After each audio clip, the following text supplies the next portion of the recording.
하나님의 말씀은 사도행전 4장 23절에서 31절의 말씀입니다. 사도들이 노임에 그 동료에게 가서 제사장들과 장로들이 말을 다 고하니 저희가 듣고 일심으로 하나님께 소리를 높여 가로되 대주제여 천지와 바다와 그 가운데 만유를 지은 이시요 또 주의 종 우리 조상 다윗의 입을 의탁하사 성령으로 말씀하시기를 어찌하여 열방이 분노하며 족속들이 허사를 경영하였는고 세상의 군왕들이 나서며 관원들이 함께 모여 주와 그 그리스도를 대적하도다 하신 이로소이다.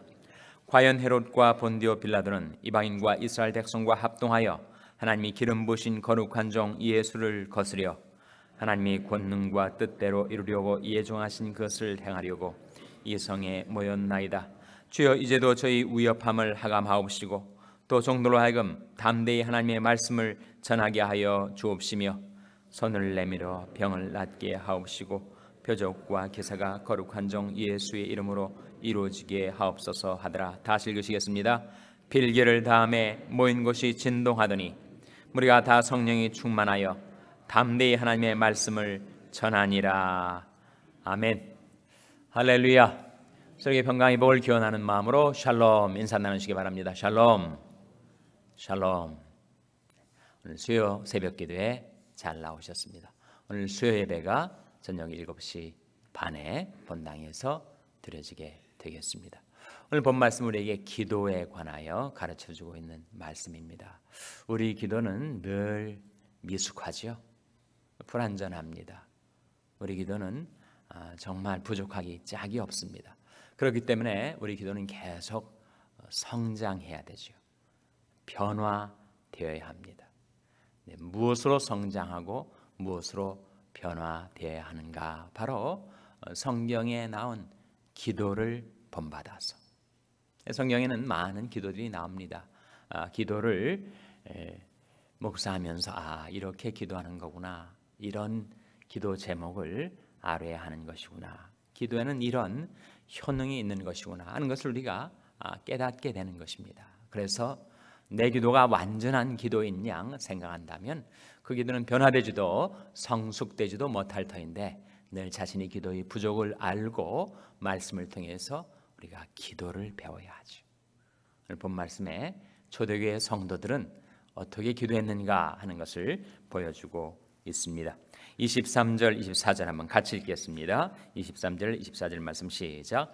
사도들이 노임에 그 동료에 가서 제사장들과 장로들이 말을 다 고하니 저희가 듣고 일심으로 하나님께 소리를 높여 가로되 대주제여 천지와 바다와 그 가운데 만유를 지은 이시여. 그들이 일심으로 기도를 합니다. 전심으로 기도를 하는 거죠. 또 합심해서 기도하는 것입니다. 기도는 한마음 한뜻으로 합심해서 하는 기도가 권능이 있습니다. 예수님께서도 땅에서 두 사람이 합심하여 기도하면 내 아버지께서 죄를 들으실 것이다, 그렇게 말씀하시면서 합심 기도의 중요성, 한마음 한뜻으로 기도하는 것이 얼마나 중요한가 하는 것을 성경은 우리에게 가르쳐줍니다. 바로 초대교회 성도들이 기도할 때 일심으로 기도하였다는 거예요. 하나님께 소리를 높여서 기도하였습니다. 우리가 묵상 기도도 중요하지만 통성 기도도 중요해요. 소리를 높여서 여호와께서 내 음성과 내 간구를 들으심으로 내가 저를 사랑하는도다. 음성을 들리라는 거죠. 내가 소리 높여 여호와께 부르짖으며 소리 높여 여호와께 간구하는도다. 소리를 높여서 기도하는 것이 필요합니다. 여러분이 개인 기도하실 때도 그렇고 합심 기도하실 때도 그렇고 묵상 기도도 하시고 그리고 통성 기도도 하십시오. 초대교회 성도들이 그렇게 소리를 높여 하나님 앞에 기도하였습니다. 기도할 때 먼저 하나님을 부르죠. 하나님을 뭐라고 지금 부르고 있습니까? 대주제여라고 부르고 있습니다. 대주제여. 대주제란 말이 무슨 말일까요? 영어 성경 그것을 Sovereign Lord라고 번역을 합니다. 주권자란 뜻이죠. 대주제의 의미는 하나님께서 천하 만물을 창조하셨으니 천하 만물을 다스리시는 절대 주권자라는 뜻입니다. 초대교회 성도들은 그렇게 하나님을 신뢰했던 것이죠. 너는 천지를 지으신 여호와에게서 복을 받는 자로다. 내가 정말 천지 만물을 창조하시고 인류 역사를 주관하시고 인간의 생사화복을 주장하시는 하나님의 복을 받는 자라고 하는 의식이 있다면 우리는 기도하며 살게 되고 평강을 누리며 살 수가 있겠죠. 대주제여 천지와 바다와 그 가운데 만유를 지은 이시여, 창조주 하나님에 대한 신앙을 우리가 발견하게 됩니다. 또 주의종 우리 조상 다윗의 입을 의탁하사 성령으로 말씀하시기를, 성경에 나타난 말씀을 성경이 기록자와 성경이 저자를 지금 구별해서 이해하고 있는 거죠. 지금 시편 2편 말씀을 인용하고 있는데 시편 2편 말씀이 기록자는 누구라는 거예요? 기록자는 다윗, 저자는 누구라는 겁니까? 성령이시라는 거죠. 다윗은 위대한 성군, 위대한 신앙인이었지만 그러나 하나님 앞에 쓰임받는 도구였었다는 것을 그들은 이해하였습니다. 시편의 말씀은 다윗이 많이 기록을 했지만 그것은 기록자의 역할을 한 것이고 저자는 어서는 따로 있다.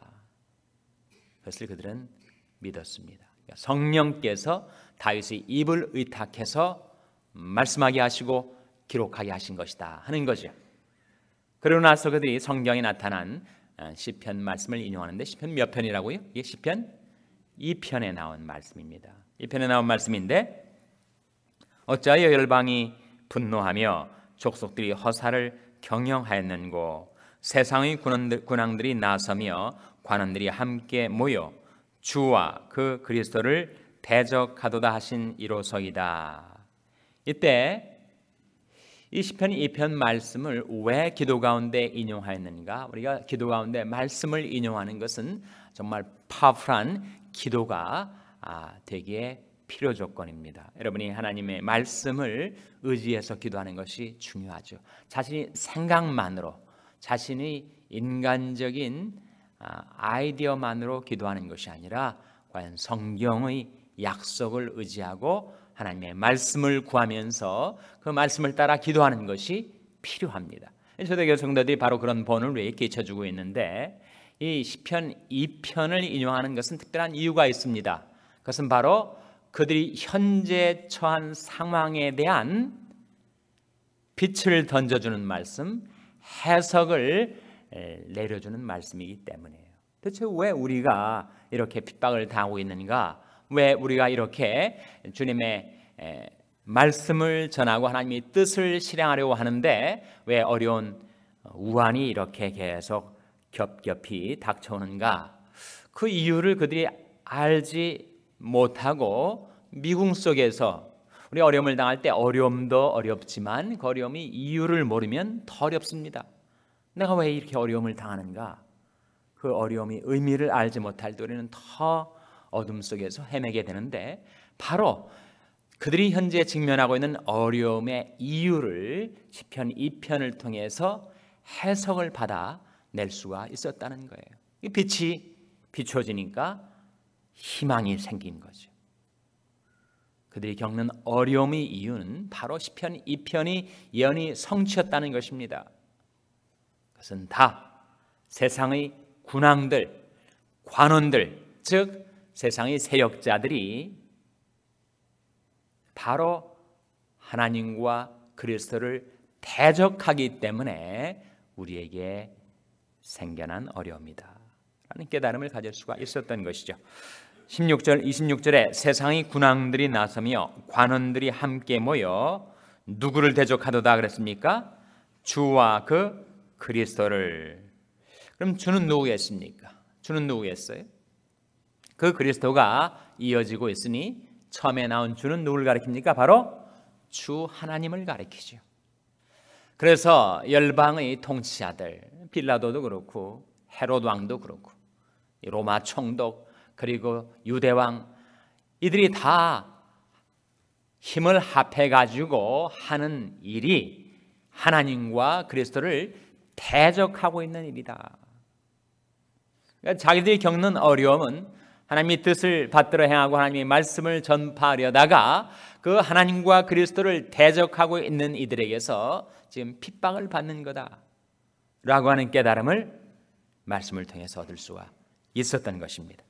27절에 과연 헤롯과 본디오 빌라도는 이방인과 이스라엘 백성과 합동하여 하나님이 기름 부으신 거룩한 종 예수를 거스려 하나님의 권능과 뜻대로 이루려고 예정하신 것을 행하려고 이 성에 모였나이다. 그것은 바로 다 예언이 성취였다. 시편 2편 말씀이 실현이다 라고 하는 것을 깨닫게 되었던 것입니다. 우리는 기도 가운데 말씀을 구해야 됩니다. 그리고 말씀의 빛 가운데서 현재 나의 삶을 해석할 수 있어야 돼요.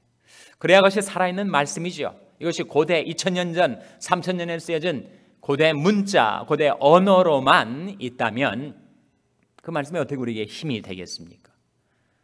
수천 년의 시간 간격을 뛰어넘어서 살아있고 운동력이 있는 말씀으로 현재의 나의 삶을 해석해주고 내 삶에 빛을 주고 용기와 희망을 가져다주는 말씀으로 그 말씀을 깨달아야 그 말씀이 힘이 있는 것이고 그 말씀을 의지해서 기도하면 우리 기도도 힘이 있게 되는 것입니다.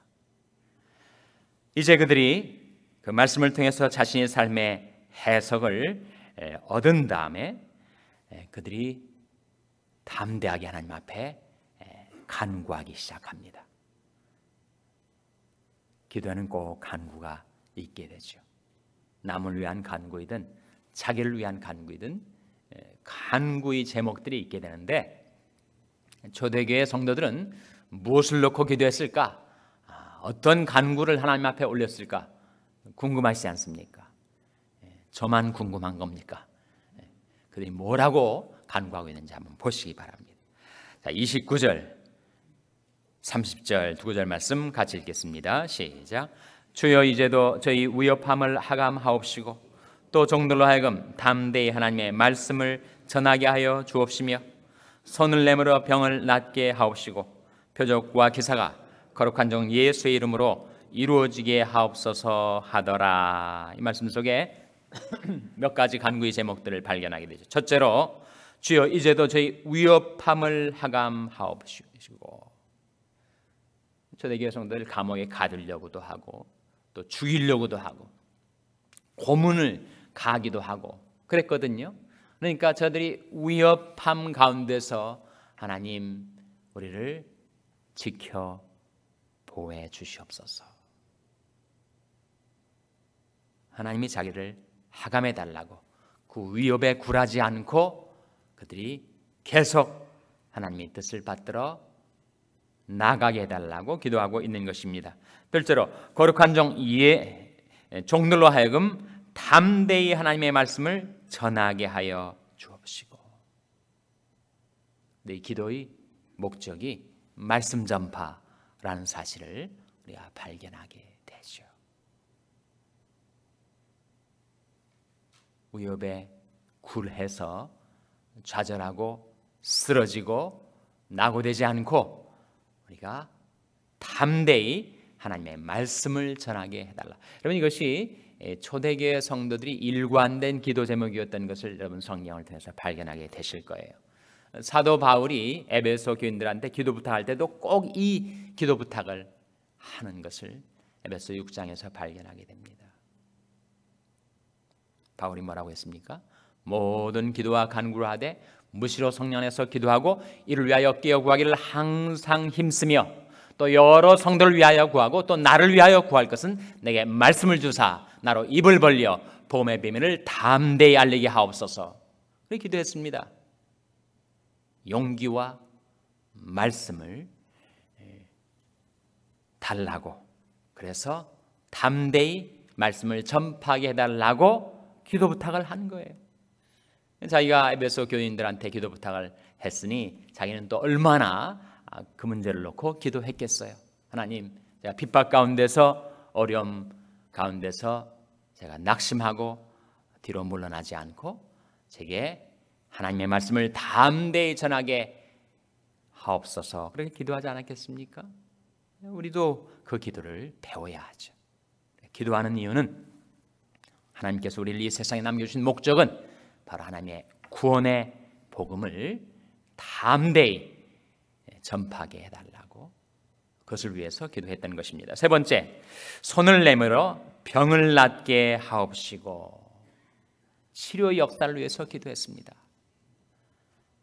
하나님이 우리에게 베푸신 놀라운 기적들이 있지만 그 중에서 가장 절실한 기적은 정말 병으로 추구하는 생명들이 하나님의 글과 권능의 손으로 고침받고 나음 얻어 그 생명이 소생케 되는 것. 그때 사람들이 정말 하나님이 살아계시는가 보다, 하나님은 정말 우리 같은 비천한 인생들을 긍휼히 여기시는가 보다 깨닫지 않겠습니까? 여러분, 믿는 자들은 깨달아 용기 백배할 것이고, 믿지 않는 불신 영혼들은 정말 살아계신 하나님이 글과 권능 때문에 하나님께로 돌아오게 되지 않겠습니까?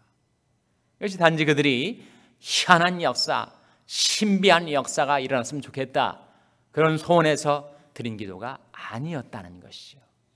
하나님이 살아계심을, 그 근과 권능을 우리에게 나타내 주옵소서, 그렇게 병 낫기를 위해서 기도했습니다. 야고보서 5장에서도 믿음의 기도는 병든 자를 구원하리니 주께서 저를 일으키시리라 하면서 너희가 서로 병 낫기를 위해서 기도하라, 그렇게 우리에게 명하여 주셨습니다. 여러분의 가족, 친지, 이웃, 몸의 병뿐만이 아니죠. 정신의 병도 있고 마음의 병도 있는 거니까 그 영혼과 육신의 틈탄 그 병을 하나님께서 고쳐달라고, 낫게 해달라고 서로 위하여 기도하라 하는 것이요. 네 번째, 표적과 기사가 거룩한 종 예수의 이름으로 이루어지게 하옵소서. 이 불신의 시대 가운데 하나님이 과연 살아계시고 하나님께서는 기적과 권능을 행하신다는 사실을 예수의 이름으로 나타내 주시옵소서라고 기도했다는 것입니다.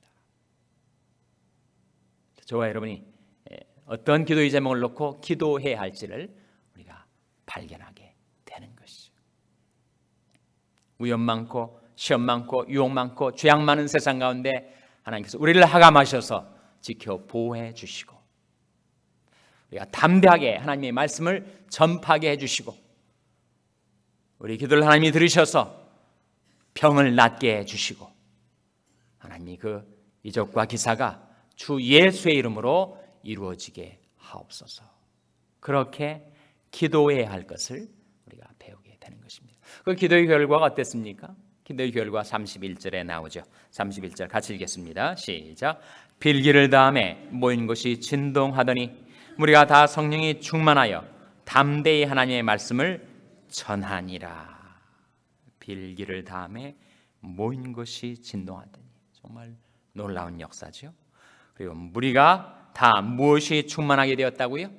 성령이 충만하게 되었습니다. 그리고 성령 충만이 결과가 무엇입니까? 그들이 담대히 하나님 말씀을 전하게 되었어요. 성령 충만 받으면 뭔가 희한한 일들, 신비스러운 일들, 그런 일들이 벌어지기를 바랄지 모르지만 성령 충만의 가장 중요한 결과는 말씀 전파였습니다. 그래서 아침마다 기도하지 않아요? 하나님 우리를 성령으로 충만케 하셔서 맡겨진 사명 감당케 주옵소서. 우리에게 맡겨진 사명이 무엇입니까? 주님의 구원의 복음, 생명의 말씀을 전파하는 것이 우리 사명인데, 초대교회 성도들이 꼭 그러했다는 거예요. 기도의 결과 성령 충만 받아 하나님 말씀 전파했다. 공식과도 왔습니다. 그래서 우리도 기도에 전혀 힘쓰는 가운데 하나님께서 우리를 성령으로 충만케 하셔서 여러분과 여러분의 자녀를 통하여, 여러분의 교회를 통하여 하나님의 말씀이 강력하게 전파되게 되시기를 주님의 이름으로 축원합니다. 기도하시겠습니다. 오늘 말씀을 기억하며 하나님